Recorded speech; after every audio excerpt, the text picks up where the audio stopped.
Here's a question: why isn't Irelia played competitively in League of Legends? If you're like myself and you've been playing League for a while, you probably remember the legendary Wicked, the good old days back when the Irelia Master himself inspired us all at Worlds and one international event after another. This was the golden age for anyone looking to get inspired and pick up a new top laner, but here we are 5 years later, and Irelia is pretty much nowhere to be seen. Throughout 2017, the past 7 months, if we add up every single competitive league across the globe and count the number of games she was picked in, it amounts to 14 matches. Just 14 competitive games, and you know what? Almost every single one of these games were not only losses, but played in either wildcard regions like the Turkish League or the Commonwealth of Independent States Russian League. Either that, or they're all games in challenger circuits. EU Challenger, Chinese Challenger, Brazilian Challenger. It's been quite the fall from grace for Irelia. The last time she was picked frequently in a main league or international event was in 2016, almost exclusively between patches 6.6 and 6.16, which, if you remember, was when Irelia got overpowered off of a buff on her Q that eventually had to be nerfed. This is what Irelia is in the competitive scene nowadays, a champion who's only playable if she's actually overpowered. Since Expression last picked her at IEM, nobody's tried to play her at an international event or in a main league for 7 straight months.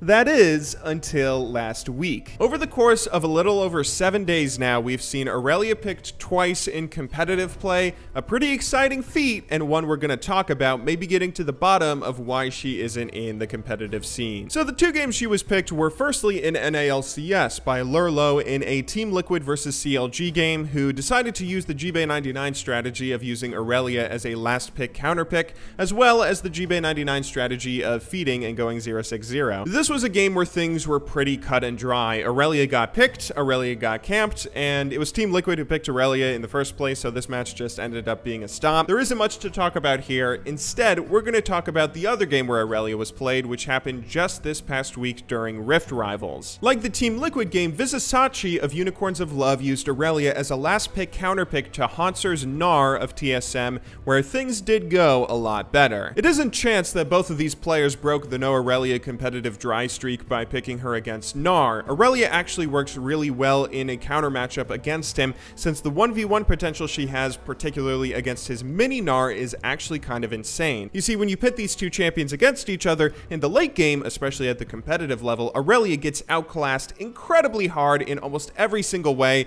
Gnar will always be more tanky, he'll have more CC, more chase potential with Frozen Mallet, and overall he'll be more useful to his team, especially with his incredible ultimate. However, up until that late game, Irelia is much stronger than him and has a lot of kill potential 1 versus 1 when he's in mini Gnar form, since mini Gnar, he doesn't have enough mobility to get away from Irelia's Q chase, and her burst will kill him very quickly. This is why Irelia was used as a counterpick to Gnar in both of these matches, and unlike the Team Liquid match, the Unicorns of Love pick worked out really well. The game starts off with some really nice lane pressure coming from Vizisachi as he takes control of the early and mid game. The way you have to think about Irelia lane pressure is she always has this little engage radius around her, where whenever she's in range to Q something, that's a little bit of a threat, but if a minion is about to die and she can get a reset on that Q, then she suddenly has another area of pressure around that minion, so she can Q to it and then Q to whatever else, and you multiply this for every minion nearby that's about to die. That pressure is even more threatening when she has equal or lower health than her opponent because of the threat of her E stunning, and this is all how she can lane against a Gnar, who normally has such an easy time harassing melee champions with his crazy long poke with his boomerang. The game starts off really well for Vizisachi, as he's able to take advantage of Irelia's strength in the matchup as well as Hauntzer's inexperience, and he ends up grabbing first blood.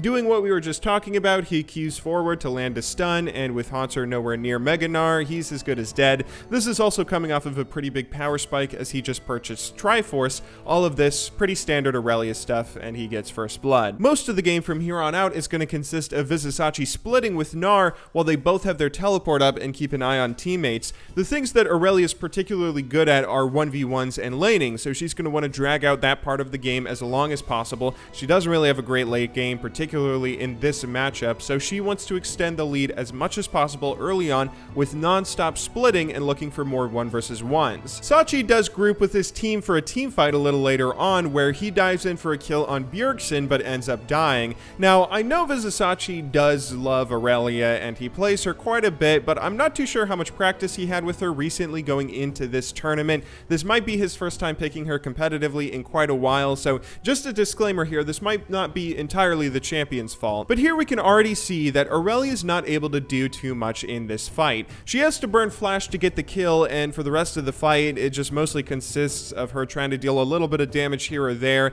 getting stunned over and over, and then dying. This is where Irelia's weaknesses are showing. Compared to the other fighters and tanks of top lane, she's a lot more squishy, a lot more killable, and despite the passive that she has that reduces CC, it's pretty easy here for TSM to chain some stuns on her and finish her off for a kill. Sachi goes back to splitting and manages to solo kill Hanser's Gnar again. I don't think we get a good replay on this kill, but we can assume what happens. A standard Irelia combo into abusing Mini Gnar for a second solo kill this game, putting him up to 3 kills and 1 death. But herein lies the problem with Irelia. All she can guarantee in a game is outplaying her lane opponent, and that's it. In this particular game, TSM are spending most of the early to mid game splitting with Gnar off on his own and the other 4 members grouped. They can fight 4 versus 4 against the rest of Unicorns of Love, and they do so quite often, building a very comfortable lead for themselves. As TSM is getting all of these kills and taking this lead, what can Irelia do? She can't TP into the fights after killing Gnar, since Gnar is normally going to take her to a decently low amount of health and she's going to be forced to use her ultimate to pick up the kill. But if she teleports and fights, when Gnar is just going to follow up with his teleport and also fight,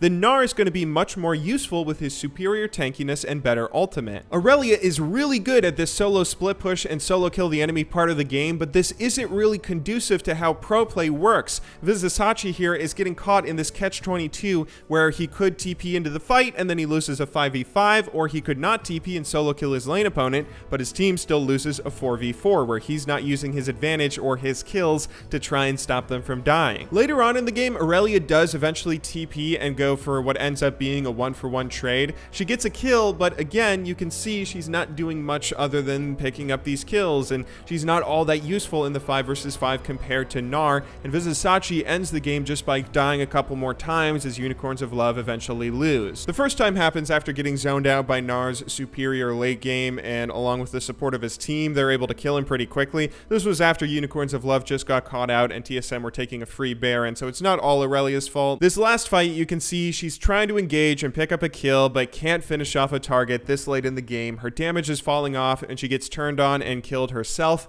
She is now completely outclassed. Let me be clear, I don't think Irelia is underpowered, and I'm not saying that she should be buffed or anything like that. This is not the story of a bad champion that's never picked because they're bad. This is an example of how professional play is different than the traditional solo queue game, and how it can be easy for some champions that work perfectly fine in solo queue ranked to get outclassed at the competitive level. This is also why you don't see other top lane split pushers being picked competitively. Champions like Tryndamere, Jax, Aatrox, or Kayle, not only are they a little bit weak, but split pushing or having strong 1v1s alone is just not enough to pressure an enemy team at high levels of play. You also have to have strong presence in team fights, be that with some sort of crazy damage or some sort of ultimate that will help your team, like a Shen ultimate that allows you to split. Otherwise, just split pushing will set you off in this terrible catch-22 situation, and that's already assuming you win your lane and you don't go 0-6-0. For the foreseeable future, Irelia and other older champions like her probably won't be played very much in competitive play unless they get buffed to be overpowered,